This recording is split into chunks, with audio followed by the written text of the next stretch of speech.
everyone, and welcome to the Warhammer Workshop podcast. My name is Amy, and I am joined, as always, by my very good friend, JF. JF, hello. It's me. I'm JF. You are. And we are going to talk about this week. We've got Kill Team Into the Dark, available for pre-order.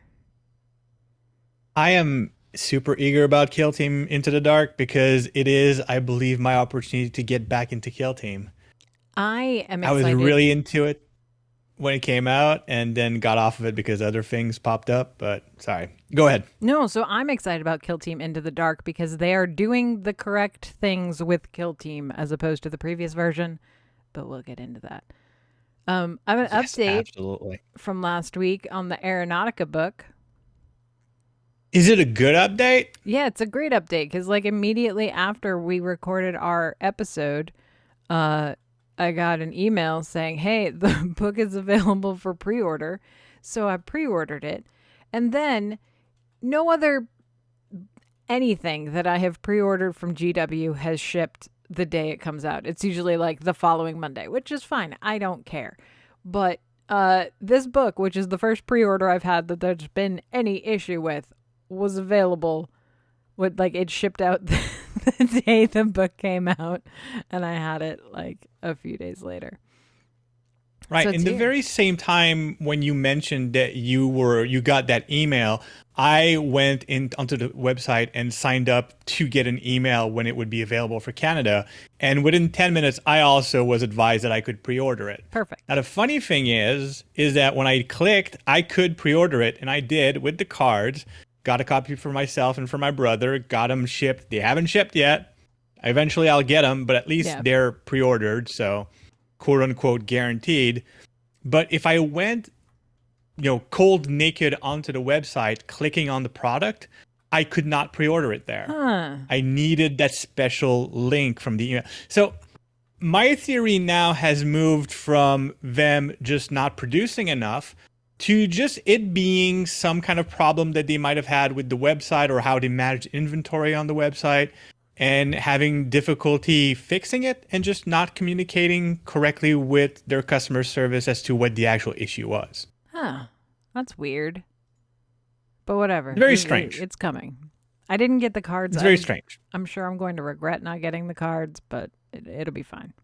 Cars and Aeronautica Imperials. Like I feel that there's a lot of cars you can sort of skip.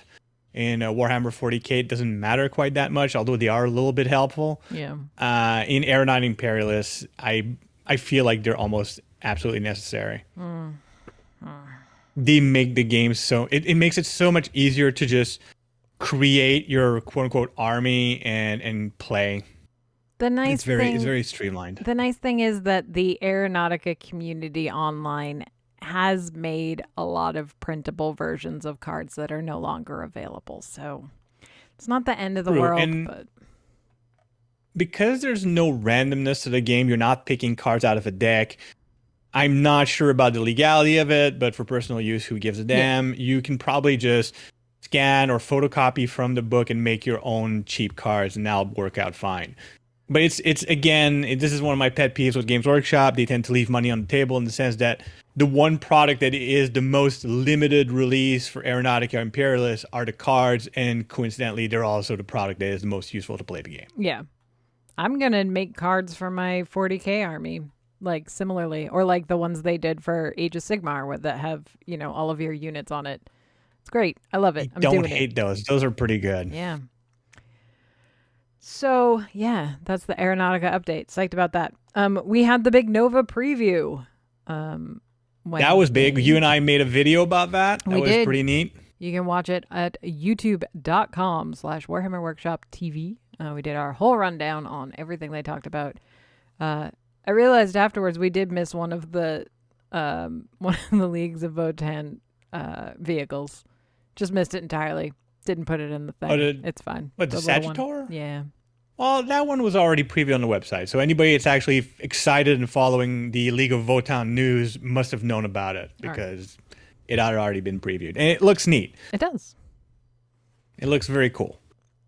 Was that your favorite stuff from the preview? The League of Votann stuff? Yeah. Yes. Which is weird because I will not be officially collecting a League of Votann army. I am not going to be a League of Votann player. They're definitely going to be my brother's thing, and I don't want to I don't want to wear the same dress he is at the same party. Sure. But I'm very excited to see something from the past being kind of recast and reinterpreted to today's Warhammer 40K, Yeah. which is great. One of the things I love about these kind of settings and these kind of games is how they iterate and get better as they get more polished and more complex. And League of Votann really seemed to be going that direction. So speaking of games getting updated and more complex / better, Kill Team Into the Dark is available for pre-order as of this release. Go ahead. Which is exciting. I am hyped about this. There's a lot of good things to like in this box. There is. And the first thing I like about this box is that this is the first box of which I am painting a full Kill Team from the box. I have all of the Kill Team boxes so far, and I've painted a few figurines here and there, but never have I sat down and said, I am doing all of these so I can play them. But as a Tau player, I can't resist the Croots.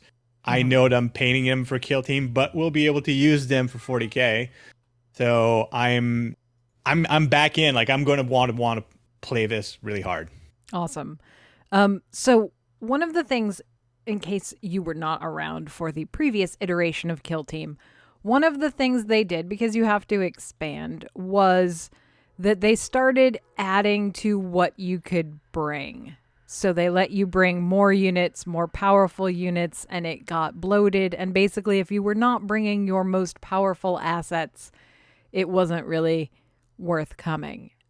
What they're doing here is so much better and so much smarter in that they are giving us a whole new way to play based off of the location.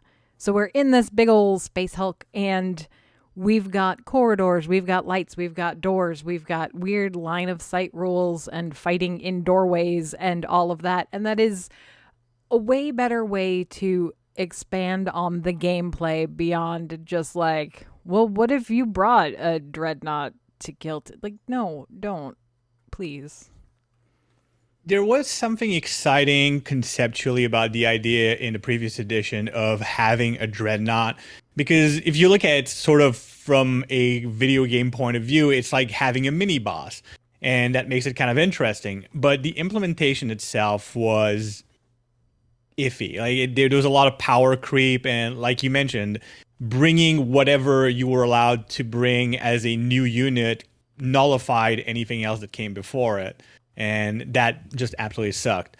Meanwhile, the new way they're doing this sort of season, this whole year from what it looks like, of Kill Team Into the Dark is just new ways of playing what's already there and adding to an already solid system. And the other part is that, you know, with that previous edition, it wasn't tied to any sort of progression, right? Like, it's one thing if we're going to play through this campaign and then all of a sudden it's going to be like, oh, snap, Dreadnought. Like, that's a different thing, and that could work. Yeah, so I would love for there to be some sort of boss fight element added to this at some point, which I don't feel like is entirely out of the realm of possibility. What would be interesting if the boss fight was independent of the team. The idea of you taking a Dreadnought and being Dreadnought versus Kill Team, the way the new Kill Team game is set up is very objective based. It's very much about getting those small gains, if you will, and controlling points and things. So just having to deal with someone playing a Dreadnought that's just there to kill doesn't work well. Right. But having, say, all right, well, both teams have their objective, but on top of it, there's a dreaded amble that both of you have to avoid. Right. That makes it interesting. There's something running around, especially for a scenario like this where we're in a Space Hulk, which who knows what's in there. You know, if something big and creepy is running around, that could be problematic. GW has some experience in sort of quote unquote programming an NPC. It's obviously easier to do in Underworlds, which is where they have done it previously, given that they have hexes, but you can still do the move towards closest, Like it could still work out. What's interesting is that the rules to create these NPCs have been there in compulsory rules for previous armies. Tyranids are a good example where they had some of the instinctive rules in previous editions that force you to do exactly that kind of thing, like move towards the closest enemy, things. And even Warhammer Fantasy, for those who remember, frenzied units would always move towards the closest enemy. Yeah. So there's definitely something that he could work into, but I like the idea of building up to it and not just having it be the feature of whatever the season is. Right. And one of the other things that they talk about, because they give you a bunch of scenarios, and then they do talk about how to run a campaign and basically how to move your way through a Space Hulk. And one of the things they suggest is having like one person who's in charge of running the campaign, which doesn't mean you can't also play, but it does mean that you are handling the paperwork. And I feel like if you just wanted to run the campaign for everyone else and you wanted to handle playing the Dreaded Amble or the Dreadnought or the Tyranid nonsense, whatever that winds up stomping around, I think that could be a lot of fun too. I'm a big fan of asymmetrical board gaming, so that that would appeal to me to be like, I'm going to play the big bad. Have a nice day, everyone. Absolutely. And I think some of the things that we can look forward to also is beyond the just having models that are kind of NPCs. One of the things that we've seen a lot from Kill Team that's been very creative and original and interesting is the way they've been using the scenery and the environment. And if we're talking about a Space Hulk, we're adding a whole new layer of things that they can do, including like zero gravity situation or low gravity or high gravity situations, hull breaches. There's a lot you can do with a kit with a Space Hulk that you can't do on just a planet's surface or even inside a hive city. So, yeah, I mean, this is all very interesting. And now that they're bringing back the Gellerpox infected, they have their own background of basically this chaos infection that seeps into into a ship, and that in and of itself can be its own interesting thing. And it's not just Kill Team that's doing cool stuff with terrain. Like if you look at the previous Warcry set that had the big like the big mining sluice, and there were things where like if you wound up in it or near it, you had to roll, and depending on what happened, like things could overflow and you had to take damage or roll for damage or get out of the way. And you can easily have things fall or doors become inoperable or whatever. There's a lot of fun stuff you could do, especially in these close quarters like we have for Into the Dark. Absolutely. And it's one of the things that's interesting about Games Workshop, the way they're moving forward, is they seem to be learning from previous mistakes, but also from previous innovations. Yeah. And one of the things they've always been good at is just coming up with something new in one game and then moving it in a slightly altered form into other games if it works out. Yeah. I do sometimes, I'm glad that Kill Team is its own game. I do sometimes wish it was more like Warcry, because Warcry has some really fun mechanics, but they have done a good job of making it no longer diet 40k, which is what it used to be. And the thing is, I believe Games Workshop is also moving away from the idea of having the 40k version and the fantasy version of games. I've wanted them to have an Underworlds for 40k, but I realized they're not going to do that because the point is to have different games. The core games are already similar enough. The box games is where things can kind of go in their different directions. And if you want to play Warcry, just play Warcry. Right. I do feel like there's still room for a 40k board game. Yes, definitely. And it's not out of the question. Have you played around with the Into the Dark Kill Team box so far? I have picked through it I have not done a ton with it. As usual, these boxes are enormous and packed with plastic. Yes, very heavy, It very used to heavy. be it used to be that, I'd get a box and I would sort of take stuff out and put it into like a big 2-gallon Ziploc bag because it would take up less space, and not anymore. It is just easier to No, keep it in that the does box more. because you can stack.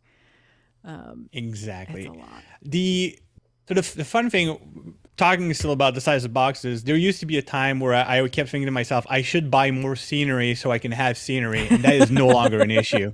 If you've been buying Kill Team boxes, you have enough scenery for 2 tables of 40K Mm-hmm. easily. One of the things that I'd like to point out that's going to be very interesting for my fellow Tau players, if you've been looking forward to to a new Kroot Warrior box, this is it. Yeah. You're going to be happy to know that you can build all of the Kroots. You can build them as either whatever specialists are mentioned in the Kill Team list, or you can build them as Kroot Warriors. So you'd basically with this box set, you'd get 10 warriors and 2 Kroot hounds. So you could build up to have enough to make a couple of units of Kroot warriors and a unit of Kroot hounds. And these are all plastics, replacing the older models. And the new models are so much better. They're So just pretty. a lot cooler looking, very characterful. Yeah. I like how with this, like there are sort of a sector mechanicum vibe to a lot of the scenery because it is the same tech basically. But I do like that the book specifies what things are. Like there are specific tanks and overhead pipes and things that have sort of specific objective uses. They also have I think that by the end of this sort of Space Hulk cycle, I feel like we could use a deck of scenario cards like Warcry does, so that if you want to play, like we'll just draw like the layout. And so it's like, all right, well, we're playing this room today. Fantastic. I think that would be a really cool thing. That's one of those G-dubs, don't leave it on the table. Like by the end, just put them all on cards, all the layouts, and we'll go. Right. And one of the things that has come out in Warhammer community website, which is very interesting if you like to speculate about upcoming products like I do, is a bunch of unreleased Kroot artwork that depict various subspecies of Kroots, that things that are very much are a callback to, I think it was third edition chapter approved Kroot army list, where you had vulture Kroots and you had aquatic Kroots and all these variations on the Kroot species, because the Kroots adapt by consuming genetic material. They kill something, they eat it, and they sort of morph depending on what they've eaten. This is why they have Kroot shapers that dictate the I like how they describe them as a mix of shaman and dietitian, in that they guide the evolution of their species by dictating what they eat and what they hunt, which is brilliant. It's a very original way of handling a species. And they showed us all this new artwork of these kind of subspecies, and I sort of, and this isn't any of like the quick artwork. These are production pieces. These are character studies. So it's hard for me to imagine that these are just thrown away piece of art just for the community site. I am very interested in the idea that this might be for a future release, whether it's a sort of codex supplement to the Tau Empire, or maybe the Kroots are getting their own codex, or there's going to be a very thick article for a Kroot only army list. There's a lot of potentiality for this, and I'm eager to see where it goes. I mean, you know me, non-humans and non-humanoid. Well, I mean, I suppose they're humanoid, but non-humans are always a plus in my book. Let's go. Yeah, no, absolutely. I'm a Xenos player. I'm a Tau player. Although I have to say, I will be doing my best to gather a lot of those Imperial Navy breachers, because they are classy, They are and I real kind of nice. wanted. I want to make a dumb army list with them. Something with a lot of Valkyries. Something that has no chance on the tabletop, but is just going to look weird and fantastic. I had really liked kill team models because the kill team models were so much more dynamic than like your standard 40K issue models, like when they first launched this new kill team. But now, like, all of the standard models are getting pretty awesome and full of character, so it's less of an imperative now, I feel. Um And I do like how they're using Kill Team as a means. And I think this is something that we had talked about a long time ago on the 40K Radio podcast when they first started with Kill Team, that they could be using this as an opportunity to refresh units without having to do full releases. And it looks like that's what they have been doing. Like the Orc Commandos was a good idea, but what they're doing with those recruits, being able to make them into warrior or into specialists, I'm sure we're going to see 40K rules for the specialists at some point. Yep.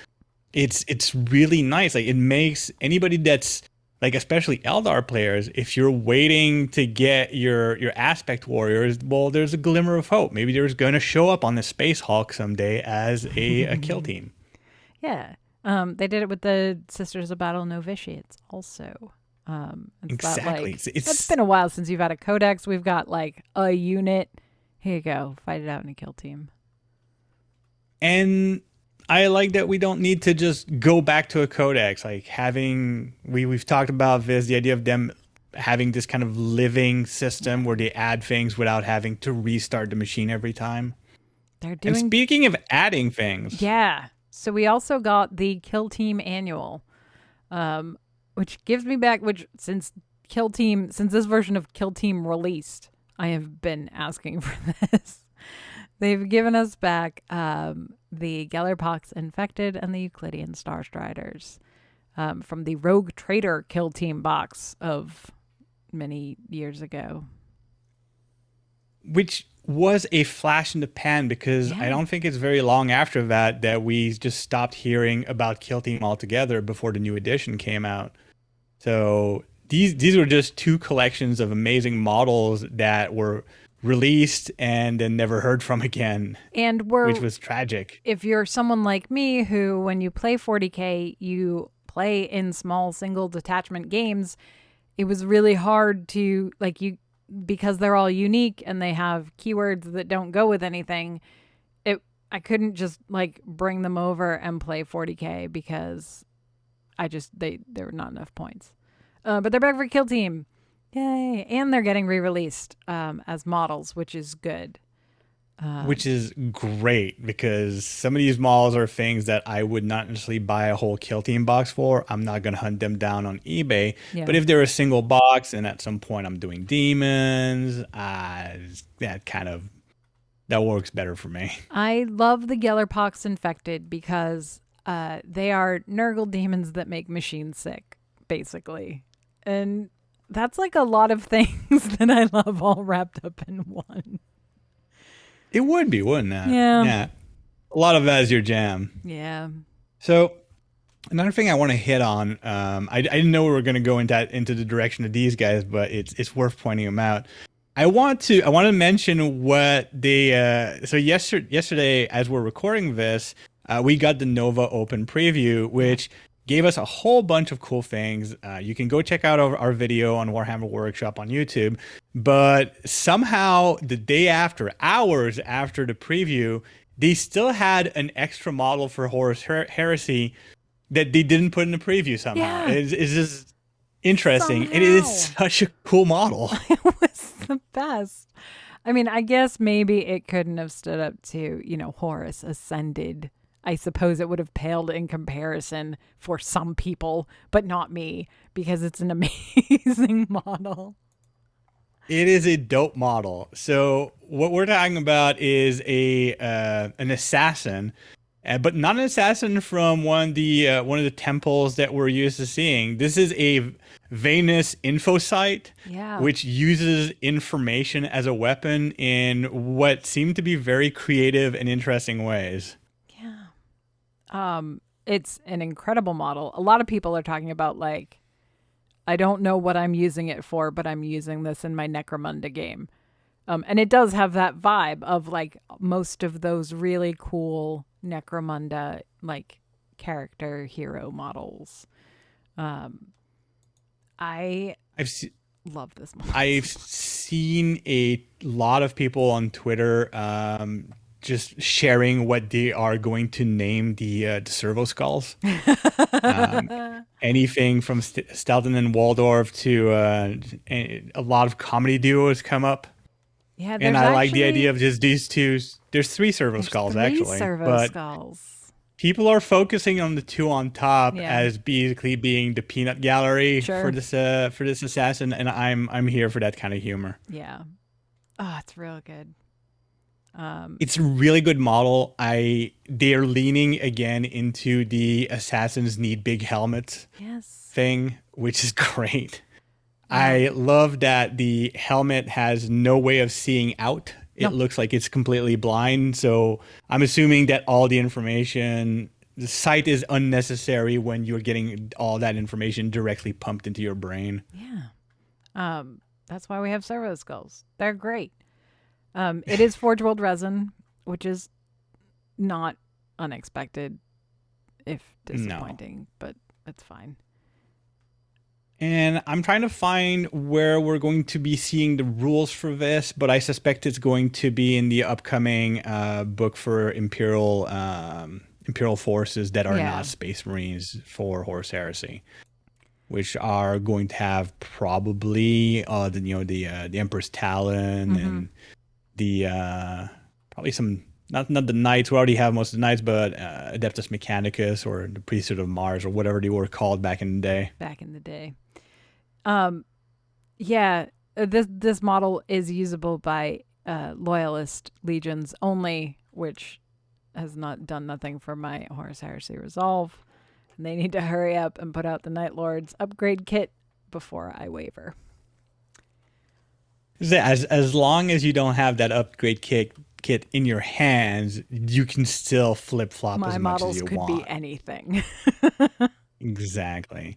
Meanwhile, they have announced the Death Guard upgrade kit. I don't know when it's going to be out, and I did for a very brief moment consider maybe shifting to something I could paint purple. The Emperor's Children seemed very interesting to me, but now the upgrade kit's coming. I've already got the Contemptor painted. I know what my color scheme and techniques are going to be.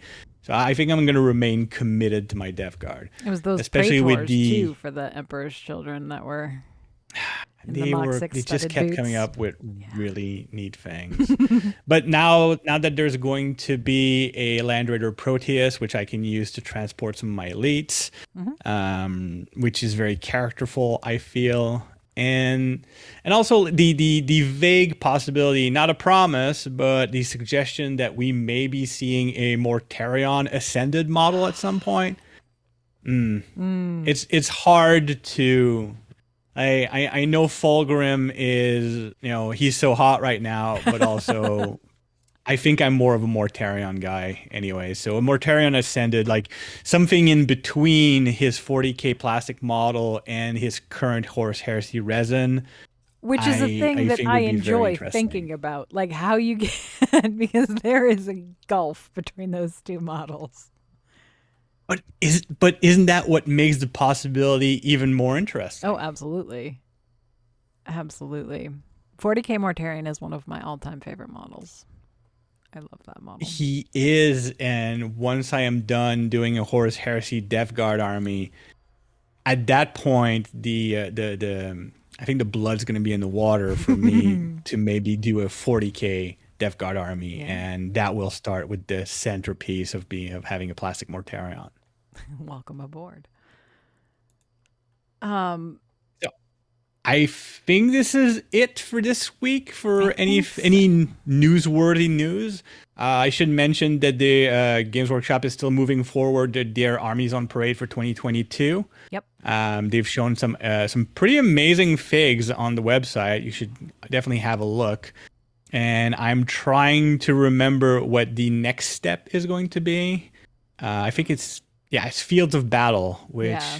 is going to be a whole hell of a lot of scenery. I'm eager to eager to see some really gnarly feculent gnarl trees. Yes. I've seen some painted up disgustingly, and they are very good. I'm a big fan. Yeah, I should get on the. I'm gonna try to be on Armies on Parade in 2023, but My problem is I'm that too late now. their Armies on Parade schedule starts in January and my Hobby New Year starts in April. And that is the problem. Yeah, It's fine. yeah, that's a bad one. So I think that about wraps it up for this week, yes? Yes. All right. Well, for myself, for JF, thank you for listening. Be sure to subscribe, leave a review if you're listening to the audio version on your podcatcher of choice, or, hit the old buttons over on the YouTubes, and we'll talk to you next week. Materials shown in this video are provided fully or in part by Games Workshop for promotional purposes. If you enjoyed this video, please consider dropping us a like and subscribing. Thanks for watching.